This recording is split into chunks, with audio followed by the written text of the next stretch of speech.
దేశవ్యాప్తంగా అన్ని విమానాశ్రయాల భద్రతకి ముప్పు పొంచి ఉంది అంటూ నిఘా వర్గాలు హెచ్చరించాయి.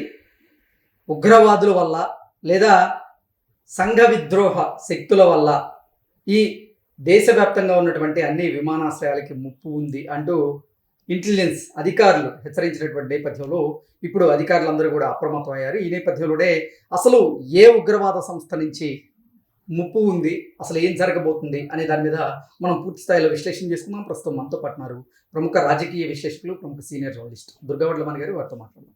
మేడం నమస్తే అండి. మేడం, దేశవ్యాప్తంగా ఉన్నటువంటి అన్ని విమానాశ్రయాల భద్రతకైతే ముప్పు పొంచి ఉందంటూ నిఘా వర్గాలు హెచ్చరిస్తూ ఉన్నాయి. అంటే ఉగ్రవాదులు లేదా సంఘ విద్రోహక శక్తులు వారు విమానాశ్రయాల్లో దాడులు చేసేటువంటి అవకాశం ఉందంటూ ఇంటెలిజెన్స్ అధికారులు అయితే అప్రమత్తం చేస్తూ ఉన్నారు. ఏంటి అసలు ఏ ఉగ్రవాద సంస్థల నుంచి ముప్పు పొంచి ఉండొచ్చు అంటే ఏం చెప్తారు? ఏమండి, ఇప్పుడు ఈ పహల్గాం దాడి జరిగాక ఆపరేషన్ సింధూర్ ఏదైతే జరిగిందో అప్పటి నుంచి మనం చూస్తున్నాం, కొంచెం అందరూ కూడా అలర్ట్గా ఉంటున్నారు.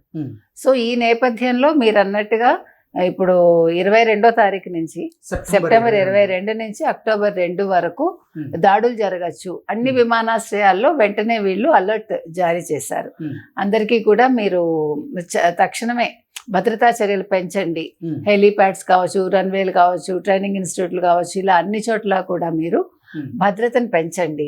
తర్వాత పార్సిల్స్ ఏదైతే వస్తాయో పార్సిల్స్ ని వాళ్ళు 1-2 సార్లు క్షుణ్ణంగా చెక్ చేయమంటున్నారు.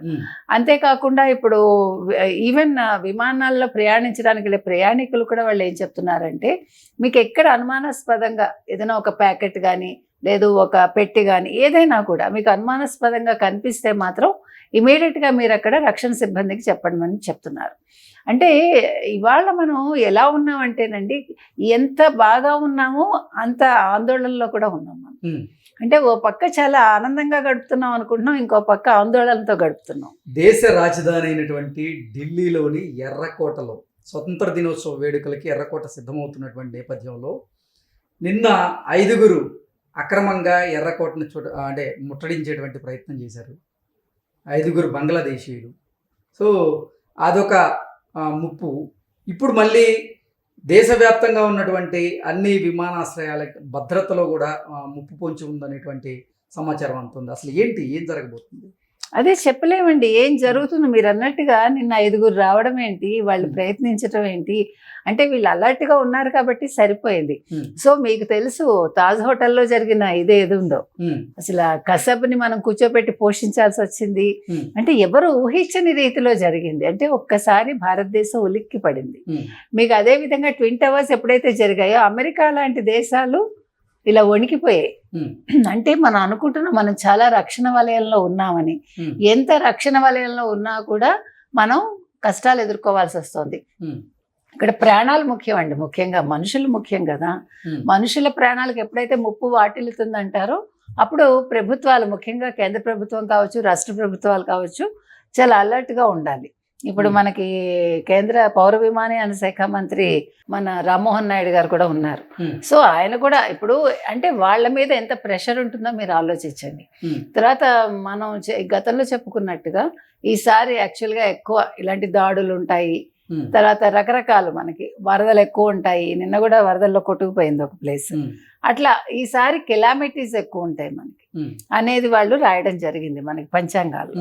సో ఇది కాకుండా వీళ్ళు ఏం చేస్తున్నారంటే, కేంద్ర ప్రభుత్వం ఏం చెప్తోందంటే భద్రత వీళ్ళు ఎక్కువ పెంచడమే కాకుండా వీళ్ళు ఇంకా ఏం చెప్పారంటే టెర్మినల్స్, పార్కింగ్ ఏరియా, తర్వాత పెరిమీటర్ జోన్, ఇంకా సున్నితమైన ప్రాంతాల్లో కూడా వీళ్ళు పెట్రోలింగ్ని చాలా పెంచారట. తర్వాత స్థానిక పోలీసుల సహకారంతో ఎయిర్పోర్ట్లకు వెళ్ళే వాహనాల్లోనూ తనిఖీలు చేపట్టేందుకు వీళ్ళు ప్రయత్నం చేస్తున్నారు. తర్వాత అంతర్జాతీయ దేశీయ మార్గాల్లో ఇందాక మనం చెప్పుకున్నట్టు పంపే మెయిల్స్ అన్నీ కూడా, మెయిల్ తర్వాత పార్సిళ్ళు ఇవన్నీ కూడా మరోసారి క్షుణ్ణంగా పరిశీలిస్తున్నారు. దాంతో పాటుగా అసలు విమానాశ్రయాల దగ్గర ఎవరైతే ఎగ్జాక్ట్లీ కొద్దిగా అనుమానాస్పదంగా తిరుగుతున్నా వాళ్ళని ప్రయాణికుల్ని చెప్పమంటున్నారు. పోలీసులు కూడా రక్షణ పెంచారు కాబట్టి వాళ్ళు కూడా అలర్ట్గా ఉన్నారు, చూస్తున్నారు అనమాట. ఇది కాకుండా ఇంకా మీరు చెప్పినట్టుగా ఎమర్జెన్సీ రెస్పాన్స్ టీమ్స్ని కూడా వీళ్ళు యాక్టివేట్ చేశారట. అంటే అవసరమైతే మాక్ డ్రిల్స్ కూడా చేయించాలని పౌర విమానయాన శాఖ భద్రతా బ్యూరో సంబంధిత అధికారులను వాళ్ళు ఆదేశించడం జరిగింది. ఉమ్, సో ఓవరాల్గా చూసుకుంటే ఇవాళ మనకి ప్రయాణం అనేది చాలా సులభం అయిపోయింది. మనం విమానాలు ఎక్కుతున్నాం, దిగుతున్నాం. కాకపోతే సాంకేతిక లోపాలు కూడా ఎక్కువైపోయాయి ఈ మధ్యన విమానాల్లో, మనమే చూస్తున్నాం. మొన్న ఒక విమానం కూలిపోవటం ఏంటి, అంతమంది చచ్చిపోవటం ఏంటి, ఒకే ఒక వ్యక్తి అమరుడై తిరిగి రావటం ఏంటి, ఇవన్నీ కూడా విచిత్రంగా ఉన్నాయి. అంటే మనం ఎంత ప్రయాణాలు చేస్తున్నామో అంత మన ఇబ్బందులు కూడా ఎదుర్కొంటున్నాం. కాబట్టి ఒక రకంగా క్షణగండంగా ఉంది మనందరికీ.